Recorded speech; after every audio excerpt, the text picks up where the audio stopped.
in society, we need to make sure that we're putting everybody in a protective asset in the community. That we need to make sure everybody is safe and not in harm's way, and we also need to make sure that everybody, not only children but also adults, are in the right predicament, in the right community to be able to be safe. And owning exotic animals is a big topic to talk about because a lot of people want to be different and they want to own these exotic animals, but that's not the case. You need to, according to BornFreeUSA.org, owning exotic animals can be very dangerous. Is we have to take this in precaution and take it seriously because if we keep these possessions in our home, it can also affect the community at large. Wild animals can turn on people at any time and can be on the loose of harm in any individuals. Children have been mauled by tigers. They've been mauled by all type of exotic birds. They've been bitten by snakes, bitten by monkeys. People want to own monkeys, and that shouldn't be allowed in the community. According to AZA.org, wild animals have their own social, nutritional, and also psychological needs. If you have an exotic animal that needs to be in its own society, in its own species, you don't wanna have to um, be able to keep it in an environment that's not safe and make sure that it's not in fear, because fear can lead to a lot of things like damaging other people's homes, and it can also lead to killing other people too also. So they belong with their own species. In some cases, wild animals have diseases, and those diseases can put people in harm's way.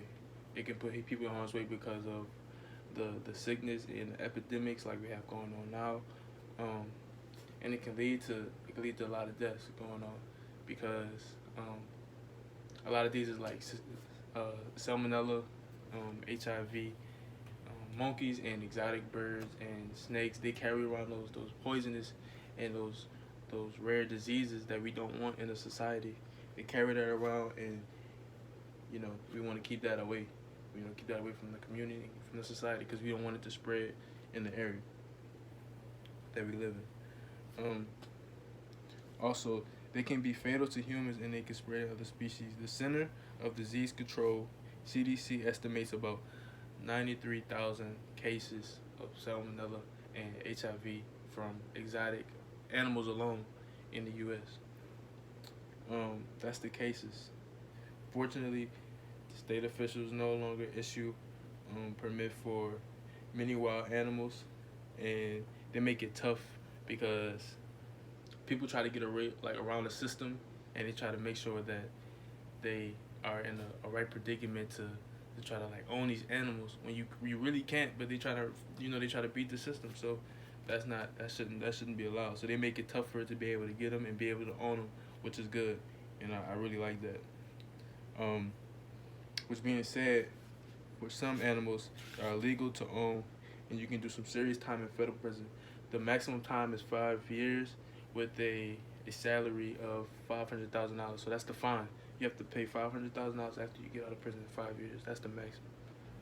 10 states have a partial ban prohibiting possession of exotic animals. 13 states require a license, and if you don't have that license, you can definitely go to jail for the time that I said, and you have to owe that fine. According to advocacybritannia.com, nearly 100,000 native carnivores are killed by federal government, and we don't want that because that's putting the animals in danger. Not even talking about the humans. That's putting the animals in danger because we don't want to kill animals. Like having animals that's really good to the nature and to the society. You don't want to have to kill them because of them being in fear. So, as that being said, you want to just keep them in the zoo, keep them in the places that they're with their species and they're safe at home. And preventing possession of wild animals will definitely keep that from animals being in the wrong hands and getting abused or killed.